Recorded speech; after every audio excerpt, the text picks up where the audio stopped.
ছবির মধ্যে মগ্ন।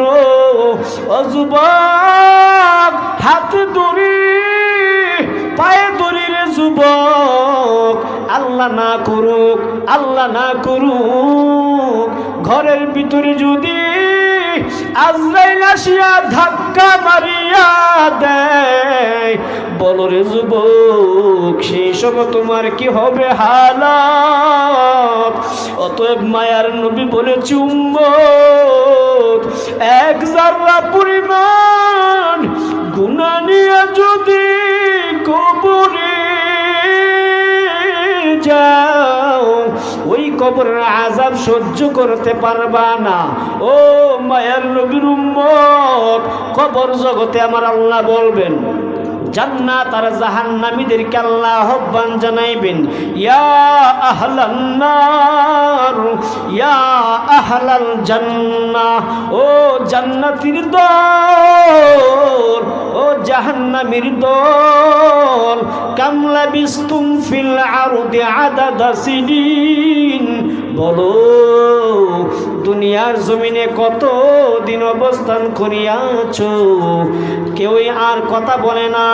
আল্লাহর হুনকার শুনিয়া সবাই নীরব। আল্লাহ তখন ডাকদা বলবে, এর জান্নাতের দল, কাম লাবিস্তুম ফিল আরদি আদাদা সিনিন, বলো দুনিয়ার জমিনে কতদিন অবস্থান করিয়াছো? জান্নাতীরা ডাকদা বলবি, মালিক, ক্বালু লাবিসনা ইয়াওমান আও বা'দা ইয়াওম, ও আল্লাহ, দুনিয়ার জমিনে একদিন অথবা অর্ধেক দিন বসবাস করলাম।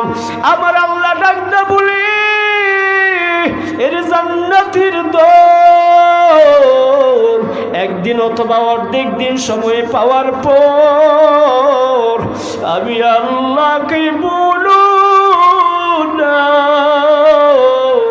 ওয়া রাহমাতি ওয়া কারামাতি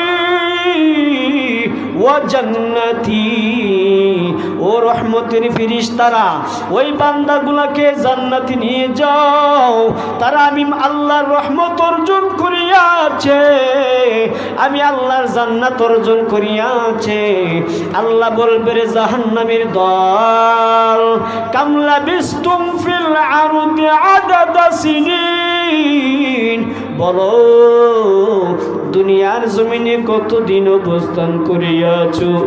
জাহান্নামীরা চোখের পানি ছেড়ে ছেড়ে কান্না করে বলে, আল্লাহ, দুনিয়ার জমিনে আল্লাহ অর্ধেক দিন বসবাস করলাম। আমার আল্লাহ বলে, রে জাহান্নামীর দল, এতটুকু সময় পাওয়ার পর আমি আল্লাহকে কিভাবে ভুলিয়া যাও? কেমনি আমি আল্লাহর নাফরমানি করলাম? কাইফা তাকফুরুনা বিল্লাহ, কেমনি আমি আল্লাহর নাফরমানি করলাম? আল্লাহ তাআলার দরবারে বলেন, আল্লাহ একদিন অথবা অর্ধেক দিন আয় আল্লাহ দুনিয়ার জমিনে বসবাস করলাম। আমার আল্লাহ বলি, রে জাহান্নামীর দল, যাও যাও, জাহান্নামে চলিয়া যাও।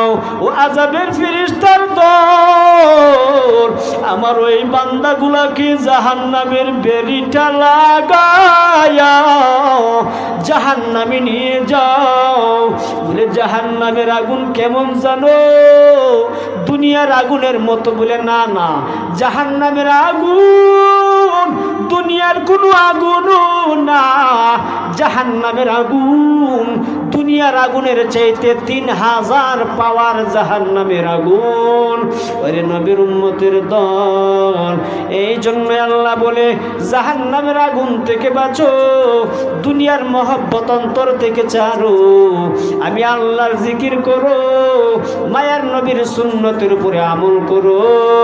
এর নবীর উম্মতের দল, আল্লাহ বলে, বান্দা, যারা পরীক্ষার মধ্যে উত্তীর্ণ হও, আমি আল্লাহ তাআলার পক্ষ থেকে পুরস্কার হলো আমি আল্লাহ তাআলার নিয়ামত জান্নাতের বাগান।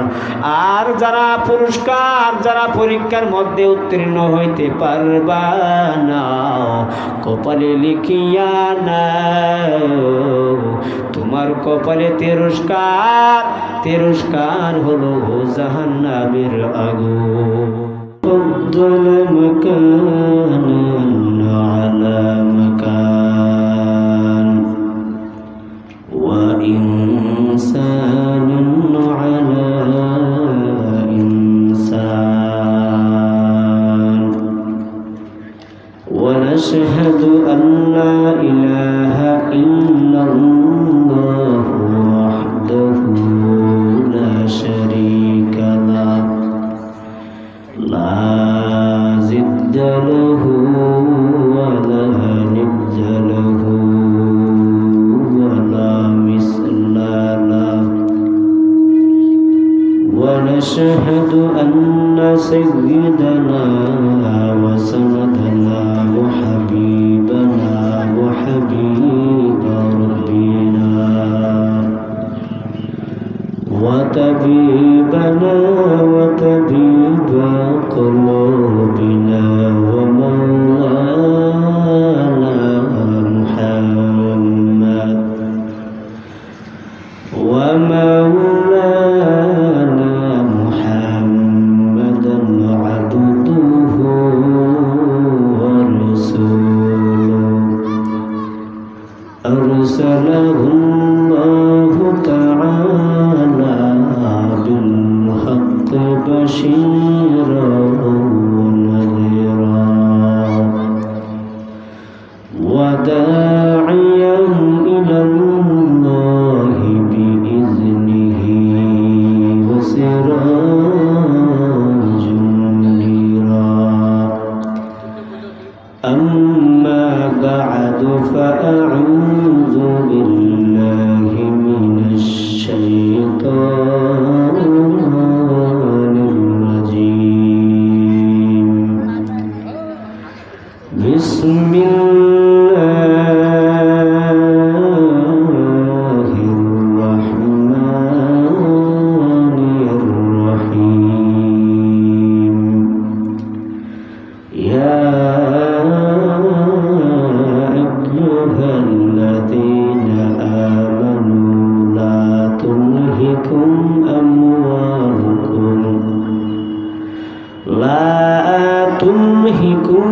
أموالكم ولا أولادكم عن ذكر الله ومن يفعل ذلك فأولئك هم الخاسرون.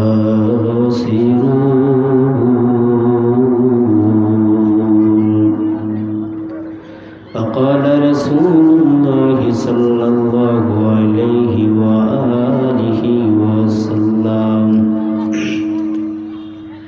الدنيا سجن المؤمن وجنة الكافر. صدق الله مولانا العظيم وصدق رسوله النبي الأمي الكريم. ونحن على ذلك من الشاهدين والشاكرين والذاكرين والحمد لله رب العالمين. اللهم صل على محمد وعلى آل محمد كما صليت على إبراهيم وعلى آل إبراهيم مجيد. سبحانك لا علم لنا إلا ما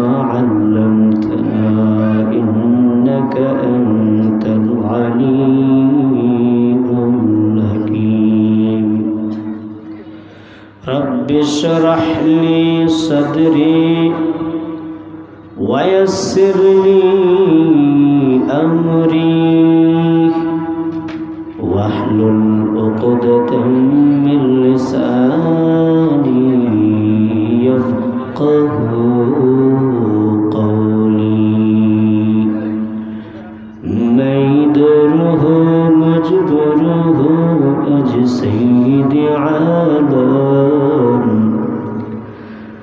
ميدره مجبره أجسيد عالم दीदार दिखाते नहीं आवाज सुना दो दीदार दिखाते नहीं आवाज सुना दो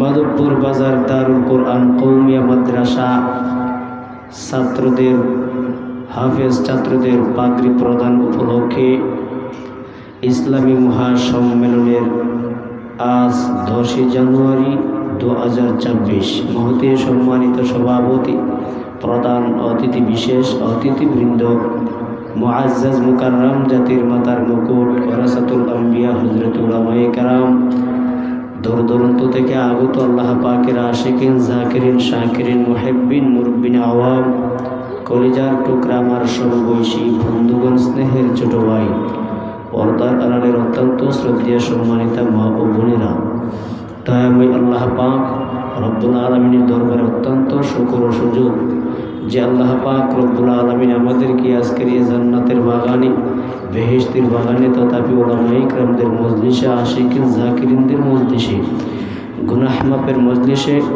10 মায়ের 10 সন্তানকে আপন হয়ে কি জায়গায় জুড়ে মিলে বসার তৌফিকটুকু দান করেছেন। এই জন্যই আমরা সকলেরই অন্তরের অন্তঃস্থল থেকে জোরে সুউচ্চ সুরে কি আওয়াজে বলিষ্ঠ কণ্ঠে কালিমাত শুকর আদায় করি আলহামদুলিল্লাহ। লক্ষ কোটি দরুদ সালাম বিশ্ব মানবতার কান্ডারি বিশ্বের মুক্তির দিশারি সৈয়দুল মুরসালিন খাতামুন নবিয়্যিন সৈয়দুস সাকালাইন ইমামুল মুরসালিন রাহমতে আলম ও আজম আকায়ে নামদার তাজদার মদিনা সরকার দু আলম হায়াতুন নবী জিন্দা নবী হযরত আহমদ মুস্তাফা মুহাম্মদ মুস্তাফা উচ্চ সুরে আওয়াজ দিয়ে নবীর উপরে দরুদ শরীফ সাল্লাল্লাহু আলাইহি ওয়াসাল্লাম। আমি আপনাদের সম্মুখে পবিত্র কালামুল্লাহ শরীফ থেকে একখান আয়াতে কারিমা তিলাওয়াত করলাম। মহানবী শেষ নবী শ্রেষ্ঠ নবী মুহাম্মদ রাসূলুল্লাহ সাল্লাল্লাহু আলাইহি ওয়াসাল্লামের অসংখ্য অগণিত বাণী পবিত্র হাদিস শরীফের মধ্য থেকে একখানা হাদিস শরীফ তিলাওয়াত করলাম। কোরআন এবং হাদিসকে সামনে রেখে অল্প সময়ের ভিতরের কিছু সারমর্ম আপনাদের সম্মুখে তুলে ধরার চেষ্টা করব। আল্লাহ তাআলা যেন আমাকে কোরআন এবং হাদিসের সঠিক অর্থ সঠিক ব্যাখ্যা সহকারে বলার তৌফিক এবং আপনাদেরকে আমলের নিয়তে ইখলাসের নিয়তে তাকওয়ার নিয়তে শোনার তৌফিক দান করুক। সকলে বলি আমিন। আল্লাহ বলেন ইয়া আইয়ুহাল্লাযীনা আমানু শীষ দেখিলে শীষ মানে লা তুলহিকুম আমওয়ালুকুম ওয়ালা আওলাদুকুম আন যিকরিল্লাহ। আল্লাহ বলে হে দুনিয়ার মুমিন মুমিনাত ধনী গরিব সাদা কালো দেশি বিদেশি যারা আল্লাহ তাআলার উপর ঈমান আনয়ন করিয়াছ মুমিন তোমাদেরকে তোমরা ধন সম্পদ আলী আওলাদ পেয়ে আল্লাহকে ভুলিও না। লা তুলহিকুম আমওয়ালুকুম ধন সম্পদ আলী আওলাদ এগুলা পেয়ে আল্লাহকে ভুলে যাও নাকি আল্লাহকে স্মরণে রাখো। আল্লাহ তোমাদেরকে পরীক্ষা করবেন। যারা ভুলে যায় বাবা উলাইকা হুমুল খাসিরুন তারাই হবে ক্ষতিগ্রস্ত। আল্লাহর রাসূল বলেন আদ-দুনিয়া সিজনুল মুমিন ওয়া জান্নাতুল কাফির। দুনিয়াটা হলো মুমিনের জন্য জেলখানা, বেঈমানের জন্য হলো বালাখানা। এই হলো আয়াত এবং হাদিসের সংক্ষিপ্ত তরজমা। এবারে কিছু বিস্তারিত আলোচনা। আল্লাহ তাআলা দুনিয়ার জমিনে আমাদেরকে পাঠাইলেন এর একটাই কারণ হলো আল্লাহর ইবাদত করার জন্য। আল্লাহ বলেন ধন সম্পদ আলী আওলাদ এগুলো আমি আল্লাহ দান করলাম। এগুলা দেওয়ার অর্থ হলো বান্দা তোমাকে আমি আল্লাহ পরীক্ষা করব। সেগুলা পাইয়া আমি আল্লাহকে ভুলে যাও নাকি আমি আল্লাহকে স্মরণে রাখো। সেটা পরীক্ষা করার জন্য। যারা আমি আল্লাহকে ভুলে যাও তাদের জন্য ক্ষতিগ্রস্ত, আর যারা আমি আল্লাহকে স্মরণে রাখো তারাই হবে দুনিয়ার জমিনে, তারাই হবে উত্তম লোক এবং ভালো। আল্লাহ পরীক্ষা করে দেখবেন তোমাদের মধ্যে কে উত্তম আর তোমাদের মধ্যে কে আল্লাহ তাআলার নাফরমানি করো। এই জন্য আল্লাহ বলেন শীষ দে কথা শীষ দে নাকি শীষ মানে। আল্লাহ বলেন ইয়া আইয়ুহাল্লাযীনা আমানু লা তুলহিকুম আমওয়ালুকুম ওয়ালা আওলাদুকুম আন যিকরিল্লাহ ওয়া মান ইয়াফআল যালিকা ফাউলাইকা হুমুল খাসিরুন।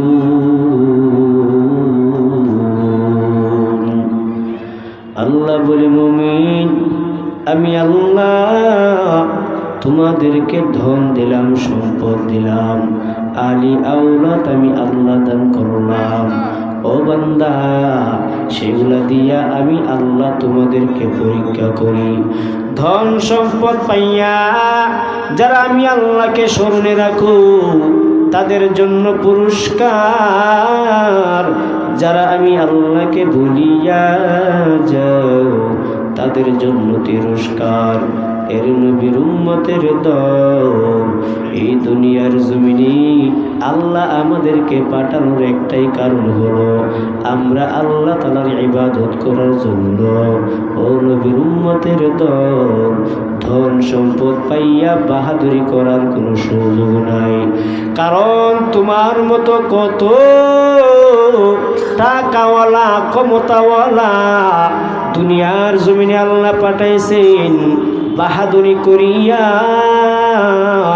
আল্লাহর সঙ্গে পাল্লা দিয়া দুনিয়ার জমিনে টিকে নাই। ও নবীর উম্মত, দুনিয়ার জমিনে আল্লাহ তাআলা তিনজন স্বৈরাচার শাসক পাঠিয়েছিলেন। তারা খুব দাপটের সঙ্গে ক্ষমতার সঙ্গে দুনিয়ার জমিনে লড়াই করেছেন।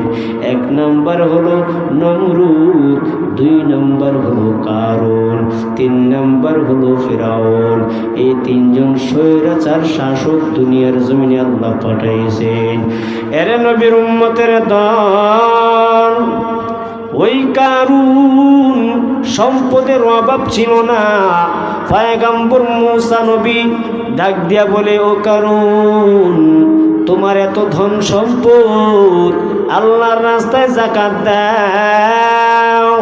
কারণে বলে, মূসা না না, সম্পদের যাকাত দেওয়া যাবে না, কারণ ওই সম্পদ আমি বহু কষ্ট করে অর্জন করিয়াছি। এর নবীর উম্মতের দল, কারুনের কাছে কারণ ছিলেন পয়গম্বর মূসা নবীর আপন চাচাতো ভাই। পয়গম্বর মূসা নবী আবারও ডাক দেয়া বলে, রে কারুন, আল্লাহর রাস্তায় যাকাত দাও। কারণে বলে, না না, যাকাত দেওয়া যাবে না।